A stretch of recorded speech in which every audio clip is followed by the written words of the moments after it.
Hi, this is Richie from the Metal Cell podcast. We're at the Siege, and I'm delighted to say I've been joined by Brendan, guitarist with Vircolac. How's it going, man? You all right? Thanks Cool, very man. much for having me on. Yeah, it's fucking a pleasure to have you, man. Yeah. So let's set the setting. We're in my bedroom, and you're impressed with the view. I like the view. Richie has no trousers on. We're in actually Bermudas for the old trash band later, Nomadas. So first things first, I want to congratulate you on the new release, Masque. Thanks very much. Yeah, Man, cheers. Fucking hell, what a great release. Oh, thank you. Yeah. We're all very proud of it now. Like it kind of feels like it's been out ages now, but like Right. it's it's really just a couple of months. It just feels like forever because in between the release of it and like this is actually the first gig Really? since the release of the album. Release? Yeah, Oh, so right, okay. there's just been so much stuff going on in between, just life stuff. Everyone in the band, Yeah. But just eager to get going again Yeah. now. So we're starting to really pick up speed So from you're now on into next year. You're on at 7 o'clock tonight, isn't it? Yeah, that's right. How Yeah. many songs have you set aside? Set 40 will minutes. be it's roughly 35-40 minutes, and I think that it's about 6 or 7 songs. Some of them are a bit lengthier than others, Right, yeah.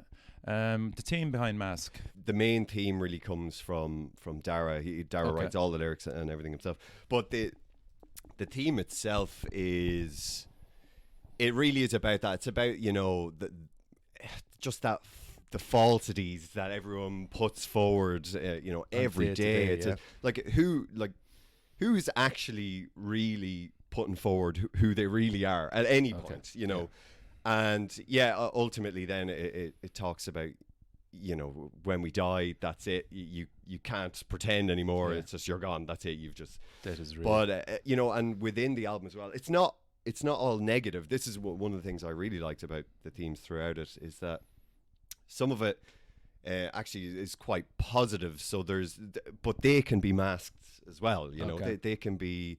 You can hide behind this kind of bright, showy person if you want, but ultimately, who are you really? So and then there's other things like strength and defiance, and their ideas that are run throughout the album as well. So you could say that maybe the strength to maybe lift the mask and go forward.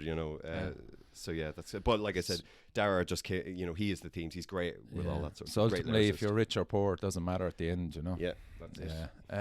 Ola worked with you on it.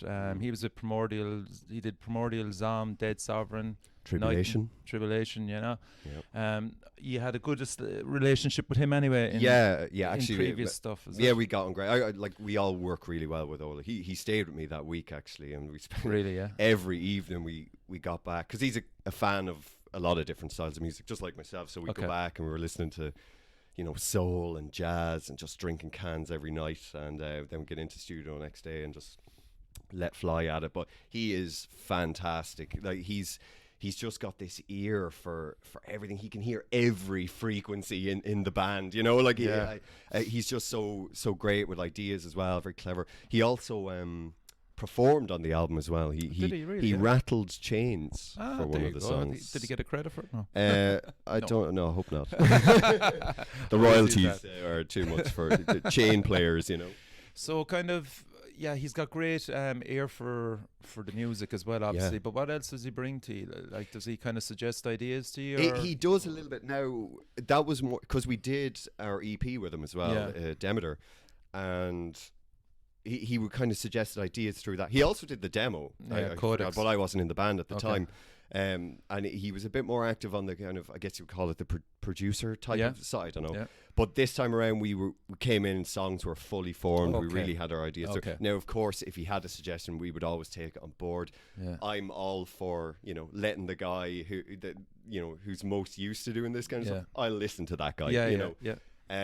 So it was great, but he didn't come in with riffs or anything like that. Subtle changes. Yeah, like I said, the songs were formed when we went in. That's pretty cool. So Lee did the album cover. Yeah, you've worked with her as well before. So this is Leah. This is Purcell's wife, Leah Purcell. So we've worked with her before as well. Yeah, just a great photographer. She really understands the aesthetic we're going for throughout now, and we've carried a theme a little bit throughout the EP and the album as well, and it's just like there's something about Masque was so weird because we knew everything we wanted with the album. We knew the color scheme we wanted, so we were able to get that photograph at the front. Like it's barely treated. It's really, the kind of what she managed to capture. And we kind of wanted those light greys and silvers, like the logo is silver on the album. And we wanted, the brightness through, because this is a thing. It's actually a film trick as well. It's high brightness, so you can't hide behind anything. Yeah. So, certain horrific scenes in movies would be super brightly lit. So we're kind of having the same idea, because the theme throughout was a mask, you're hiding behind it, but to have this bright light shining on a dead face, basically, But how did you give her an idea of what she wanted, or did she just go away and come up with a few ideas? And bit of both. I think it's Mount Jerome Cemetery. I always forget the name. Is it? No. Glasnevin is the bigger one. I think it's Mount Jerome. And we went out, and she's kind of she'll do like freelance stuff anyway, and take pictures all the time. Yeah. But there's a day they went out, and I think Dara and Colin were with her and kind of maybe guided her a little bit, but she sort of goes off on her own anyway. And there's even throughout the cover art, there's all the pictures in there from Leah, Yeah. So it was a good acquisition, man. Yeah, she's great, she's great. With each member now and the contributions, basically for your first album, how do you keep kind of death metal contemporary and relevant, Yeah, I think it do you think kind of, I might be able to help you. Do you think being an Irish band, first of all, does that help you? No. I don't think being an Irish band in any genre helps you, and that comes from more geographical restrictions, like you mentioned before in the previous podcast. But with us, we're not sitting down to go, let's make death metal relevant. Yeah. It comes out as death metal, and it's the riff. The way we write songs is basically, I'll go away, write a couple of riffs, put some loose structure together, bring it in, and the lads will just have at it. Then and make the changes they want. We're always aware that we're rooted in a death metal sound, but we never think, Morbid Angel would disapprove. Yes. Therefore, we better not put that riff in. Okay. It's not like that at all. And we kind of like to play on the edge of it a little bit, like, just where the boundary of things might, this is a bit too rocky, leave it in. It's good. So from that side of things, but I still think kind of being an Irish death metal band, there's a lot you can draw from. Previous histories, or sorry, I see what you mean. From that side, drawing the themes out of it, and especially like Dara and Colin as well, they're big Irish history buffs, so they're to have that included as part of the lyrics and the themes throughout is pretty important to them. And from there, there's such a rich well, there is to dig huge, into. It's great. I don't think it's actually explored enough. But and for death metal as well, it's loads of perfect stuff, treachery over hundreds and hundreds of years. Cromwell down in Cork, man. Jesus Christ. But and even musically, we tried to get a little bit of Irish stuff, because there's a song, Snake Among Man, and at the end of it, there's it's kind of, we refer to it as the twiddly dee bit at the end of it, because there's kind of a lead thing, and I even when I brought it in, I was like, the guys they're just gonna hate this, because it goes into a major key and it's a little bit jaunty, but it passed, and it stayed there. So just tell me about the deal with Sepulchral Voice Records in Europe and Dark Descent Records in US.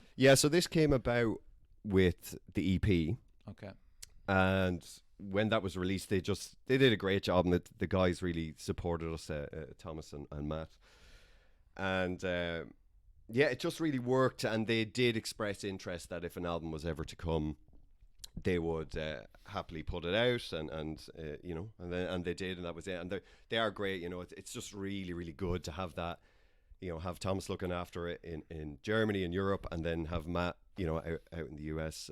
So I think as well, that's gone a long way to some of the future touring plans we have. Yes, and that's nice that you brought that up, because the US is fascinating insofar as that, like, not many bands have deals over in America for distribution. How do you actually know, we'll just say, for example, the US, that your album is actually doing well? Is there feedback there, or do you just kind of send it off and forget about it? The feedback we would get is generally just where the name is dropped online, little bits and pieces. Okay. Dara again would be more proactive on that side. Yes. I think the businessy Yeah. side of things, Yeah. because obviously he's equipped with, he knows. He's a valued asset. Yeah, he is. Yeah. But I don't know. Like, it's never going to hit a chart or anything like that. But again, it's like it could get you into, what's that, St. Vitus? Remember Zellicol played St. Vitus? The bar, St. Vitus Bar, St. Vitus Bar, Yeah, yeah. well, funny enough, we actually we have a tour coming up in the US next year. We're doing East Coast. It's going to be 8 days going through. And I think maybe that's how we know it's been received on some level. People That's are very listening. cool, man. Oh, I'm still over the moon about it. Like, I don't think they know what they're gonna get. So we're going over to do that, and That's great news. Yeah. I think possibly Negative Plane might be involved as well, but it's so early. There's still bits and pieces getting organised. There's nothing concrete yet, but yeah. Well, I think the only two things we've got nailed down so far is Maryland Death Fest, which we are over the moon. Incredible, man. That's just a bucket Dismember list. are playing the same That's a day bucket as us and Niflheim, so we're really, really excited about that, because as soon as we finish playing, it's just going to be air guitar and headbanging and beer. Meet your heroes. Oh man, it's going to be great. And the other one is in Brooklyn. I can't remember the name of the bar now. Is it St. Vitus Bar? I can't remember. That could possibly be. Is that? Yeah, I don't know. I'm not How fucking shy bad with all that, this man? stuff. How Yeah. What about, like, kind of, again, you have a European deal as well. Like, how do you think the Irish death metal scene compares to its European counterparts in relation to? Well, yeah, I think. Do you mean like stylistically? No, I would say kind of, in your opinion, like, do you think that the Irish bands bring as much to the table as any European band would bring? I think so. I think a good example of that is Malthusian's performance last night. There you go. They were, every time I see that band, they just completely blow my mind. Such fantastic musicians throughout, and you've got Johnny King on the drums, and Matt's such a great writer and player, and like Poddy, he's just demented out front, and then Tom stepping in as well. That was a great acquisition, man. He's brilliant, but the band, they just deliver something. I've seen them with great sound, bad sound, whatever it is, they deliver. Whatever that key thing is, Malthusian they deliver it. I actually left a Malthusian gig once because I just couldn't handle it at the time. I think maybe I had too many drinks or whatever. And I actually was watching it going, I can't take this now, and I left. But you probably went away going, "Fuck." Oh no, it was great. It was too good. I had to leave. Yeah. So Malthusian are one example. And I like to think that all the bands, you've got Coscray as well, and then we mentioned Sacrilegia, who might be a bit more thrashy, blacks, whatever, genre stuff, whatever. But I think we have just as much, but the problem is getting into, like, let's say you're a band of 20-year-olds, you manage to put an album together, you've got 3 other bands that are in close proximity, and you go, hey, let's hop in a van and just drive to 4 or 5 different countries. And they can do that at very low expense, but we have to get over. We have to sell ourselves a little bit to get over there now. And that's another tour we have coming up. Actually, is we're dropping ourselves into Poland and then doing a couple of dates around, which we're really looking forward to. But to think that bands, they just have that. They just they can just do it. We can't. Yeah, Dublin's such a weird place, or Ireland in general, is such a weird place for it. There is a glass ceiling there ultimately. And as much as I can push for it with the podcast, it's just really frustrating that other people in other countries that I fucking know would love, like Vircolac, who love Malthusian, they're not fucking aware of him. Yeah, Do you know, they're not there. Yeah, they're not but physically. there's just like there's so just frustrating. so much stuff. There is, going and on. you know, You can just kind of put your hand up and grab something randomly and go, yeah, this is my new favorite band. Yeah, That's how I know, many. yeah. Like there are so many good bands out there at the minute, but so how are you going to stay relevant? yeah, then? you have to kind of. I think it's the thing is to not try and be this completely original band, because as soon as you do that, you lose something. Yeah. But you have to keep putting effort in. Yeah. I think it's a funny thing. I think it was an interview with Neil Peart, I think, from Rush. Do you like Rush?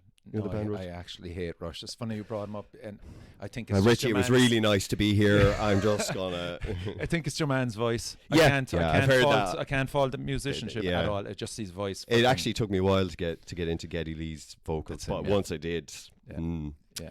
But anyway. so anyway, interviewed Neil Peart, and he kind of expressed that you can hear effort. So even if you can't make out every word of a song, or you maybe can't make out every riff because it's just so dense, you can tell if effort has been put into it. And that is something, especially in heavy metal, that comes across, because if you look at any performance of a metal band, what you want is to see them at 100% given everything, effort, you know.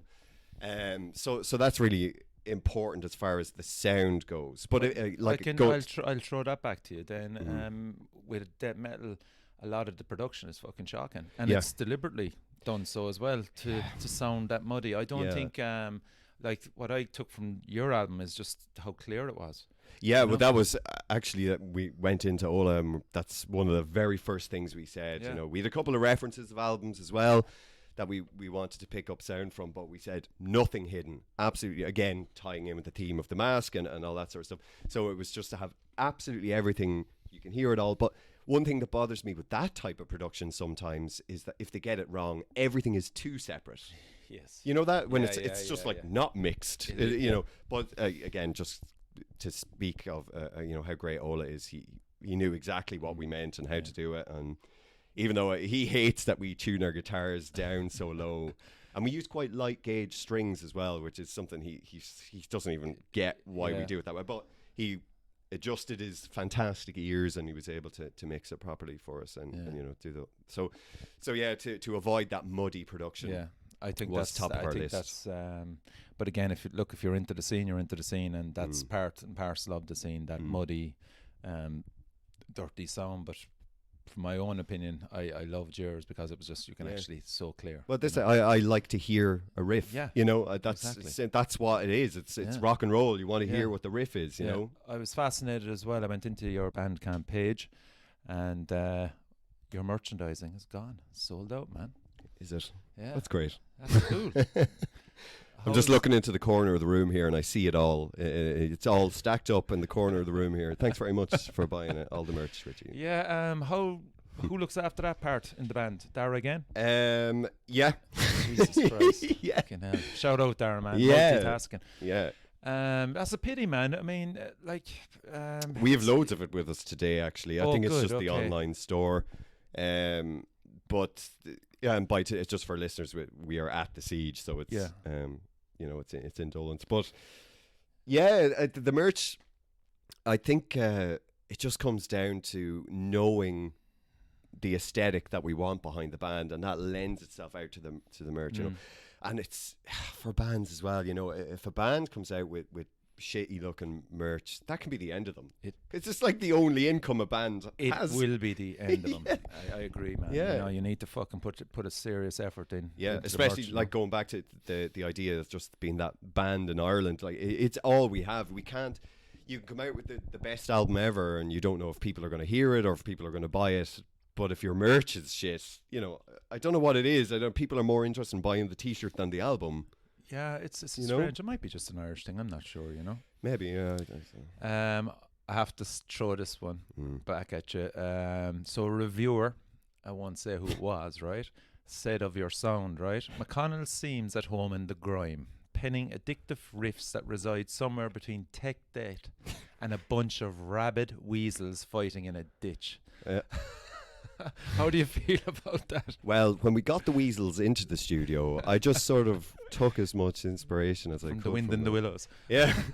I don't know what to make of that comment. Bizarre. I'm sure he's obviously trying to throw you a compliment. It sounds like a compliment, and it's fine. And you know, it was great. As all the reviews we got for the album. Great reviews, man. Great reviews. You did, yeah. I think the worst one we got was an Irish review. Funny enough. Really, yeah. But yeah, I just vaguely remember this. But anyway, it's always just one guy's opinion. Yeah. But to that comment, I can see where he's getting some of it. So like the techie death stuff, fine. Like there are songs on the album that are pretty technical. Like Tether and Wayne, I think, is probably our most technical song. Actually, which, and this is one of the things I'm most proud of, we did it in one take. Really? So we went into the studio, and I think it took us ages to get maybe, I think it was Titan, or I don't know which song it was. The opening song is class, man. Yeah. It took us a while to get. I think it was just because we were warming up and trying to get into it. All got really frustrated. We finally got it done. We got really frustrated. Okay, let's just go. Went for it. A bit of food, pint. Moods went high again. We got in and just okay, go, and then that was it. It was just recorded in one take. We couldn't believe it. Jesus Christ. But yeah, so sorry, I'm kind of digressing a little bit. But so that's probably where the techie death comment comes from. The bag of weasels. What was it? So, well, like he does say, it says grime. Seems at home in the grime, penning addictive riffs that reside somewhere between tech deck and a bunch of rabid weasels fighting in a ditch. So that sounds like the guitar solo stuff, because I like a well-crafted guitar solo, right? So even though I get the Slayer stuff and all that, I love it. Morbid Angel as well. It's just madness, and it has its place, and there is some of it on the album as well. But I think maybe that's what they're referring to, and that goes back to Titan as well. The solo at the end of Titan is just like it's ridiculous. Solo. I think there's 2 layers on it as well. So while you're on it now, throw out a few of your favourite players. Favorite guitar players? That is such a difficult question because. Well, who like? Well, I'll tell you. You know the first names that jump into my head, and they're not going to make sense. David Gilmour, Pink Floyd. They're probably my favorite band. Right. Jimi Hendrix for all the obvious reasons. But Jimi Hendrix is such an interesting overall character as well. He's like an alien that just landed but what people don't get... Actually, are you a left-hander, no? No. Okay. What I don't get is when people complain about Jimi. I've heard people say, oh, Jimi Hendrix is a really messy player. I just want to fucking kick them as hard as I can in the neck, Yeah. Like, why Jimi Hendrix a messy player? Like, he came into the scene at a time when nobody did anything the way he did it. No. He completely changed everything. And my voice is getting high. That's how passionate I feel about it, But so Hendrix had one. Rory Gallagher, even though I got into him a little bit later, he's of course every Irish guitar player should listen to Rory. And then so from a metal point of view, I can't not mention James Hetfield. Very good, man. As a rhythm guitarist. Rhythm guitar. Like his right hand is just it's perfection, and I have a thing for like just looking at old there's an Instagram page, I think it's called Metallica Up Your Ass, because of the first release there, and it's all just old footage of Metallica just being in a car somewhere or whatever, but there's all these of Hetfield maybe rehearsing backstage. Even that I'm just fascinated by that, but and I could go on for ages. I had I love all the guys like Paul Gilbert and Steve Vai and Yngwie Malmsteen as well, even though he gets a bit just hard. After triggering a memory for me there. I remember going up to my brother, who was 11 years older, and I mean he got me into all the metal scene, through Deep Purple and stuff like that. Love Deep Purple. And Slayer had released Rain and Blood, so that'll just show you my age. I got it just as it came out. You're in your 60s, aren't you? What? You're in your 60s. Facial surgery does wonders, man. But I remember going up and he was there, what's that shit? Turn that fucking shit off. And I'm there like, fuck you, man. Kerry King is fucking way better than that shit you're listening to. Fucking Eric Clapton. And I mean, head and hands moment. Yeah. Fuck, but like you have to grow up and you have to listen to these guys. I see. To kind of fucking. There's this thing, right? There's understand, this you know? there's this attitude that comes with it. You have to grow up. You said it, like you have to grow. You don't. Like for me, it was completely in tandem. I loving Hanneman and King, along with Steve Vai, along with Eric Clapton, and I could see, you can see it why it's good. Again, effort. Yeah. You know, it comes back to that idea that they love what they do and they care. There's actually a guitar player at the minute I love, and all the death metal guys are probably rolling their eyes now or have switched off by this point. It's a guy called Guthrie Govan. You know that guy? He plays with like Hans Zimmer and like Stephen Wilson, all these kind of guys.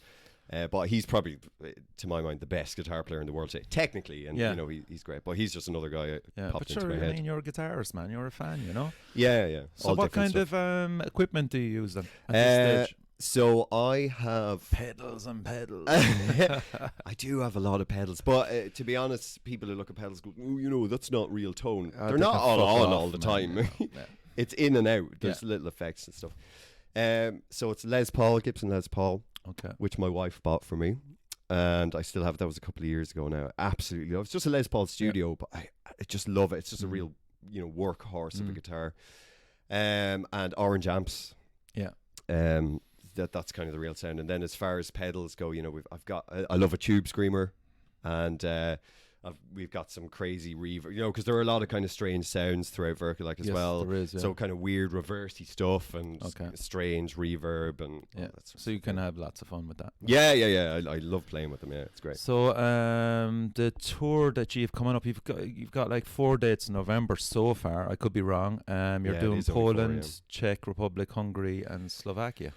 Yeah, interesting, isn't it? Yeah, it's just again, it's another thing. Like I feel so privileged, and that's something I can't seem to shake. Is like I'm enjoying the position I'm in now, and I'm not taking it for granted at all. Even though it's not an 80s rock star lifestyle or anything like that, but it's just so cool to be able to go and play in these places, and sometimes we'll just get a text into the group, the band group. Hey, we're playing in Sweden next year. Oh, cool. Yeah. I thought that was my man. It's like, oh no, it's a festival in Sweden. Great. Yeah. But, so it's just great to have And that have you been to any of those countries before, Poland, Czech?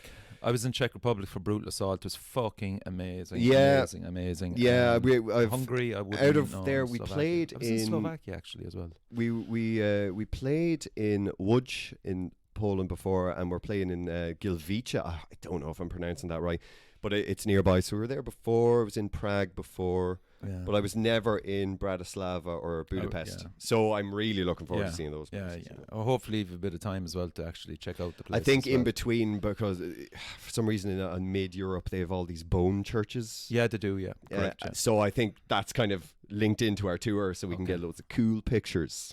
Deadly. So that's cool. Last question is, what bands on the siege are you looking forward to checking out? Number one is Tribulation. I'm a huge Tribulation fan. Absolutely love it. And then I'm also looking forward to seeing the guys in Incessant as well. They released like a rehearsal track a week or two ago, and it seemed pretty interesting. And then I don't know how much time I have to see other stuff. Coscray as well, obviously. And then I bet you I'm forgetting so many other bands. I think Gallic are playing, but I don't know if I have time to go and see it. But there's a ton of stuff. It's always great, it's always a great day. And we are spoiled for it, man. Yeah, absolutely. But the thing with Tribulation as well, we're not on too close to that. Like we're on at 7, Tribulation are on at 9 or something. As soon as those guys go on, everyone's going to forget the rest of the day. Like they're just so incredible live. So you've been listening to Brendan from Vircolac, man. Thanks for coming on the show. Yeah, not a problem. Fun, man. It's not fun. A problem. Yeah, it's great fun. I really enjoy the podcast as well. I love the one you did with Tommy. From Tommy Toy, man. What a fucking legend. That was just fun, man. He's so eager to support everything because he is. Every time I go in. He had stuff by E. Yeah. Every time, and he sold it all. Yeah. And he every time I go in, he bring me more CDs, bring it in, and he, to be honest, I don't know if he'll mind me saying this. He doesn't take anything off the top of that. He does it just to support the band. That's it. And if you listen to the podcast and you're a fucking band out there, he plain as day said, get your stuff into me and I'll Yeah. fucking move it on. Yeah, he did, yeah. And And- it's just so cool to Yeah. hear that, you know. It feels like it's a new idea. It's Yeah, not. it's That's not, that's no. the way it used to be and But the way it should Did be. anybody do it? I just fucking wonder, like, you know. Yeah, I don't know, because I go in, I don't really see that much Irish stuff in there. Now, Yeah, that might because Peter Rees, actually, do you know what? Sorry now for interrupting, but Peter Rees, who you're wearing badges, Yeah, and yeah. I'm wearing badges. Yeah, by, I love that stuff. Walter Meldew, for what he's known on Facebook, has his badges in there now as well. Yeah. that's really They're cool. so cool as well. Yeah. They're great. Really well put together, really well crafted. Class, Yeah, man. yeah. So that's it. Wish Vircolac nothing but success, man. Enjoy your Thank you tour, very much. and the you best know, of luck to you with this podcast, man. It's great. Cheers. Yeah, I know you're reaching far and wide, so it's really weird. cool. It's weird. I'm riding the wave, man. I'm riding the wave and do my best for everyone and promote as much as I can, you know. Yeah, thanks very much, Richie. Okay. And, you can put your trousers back on. All right.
And so I will hang from this wretched train.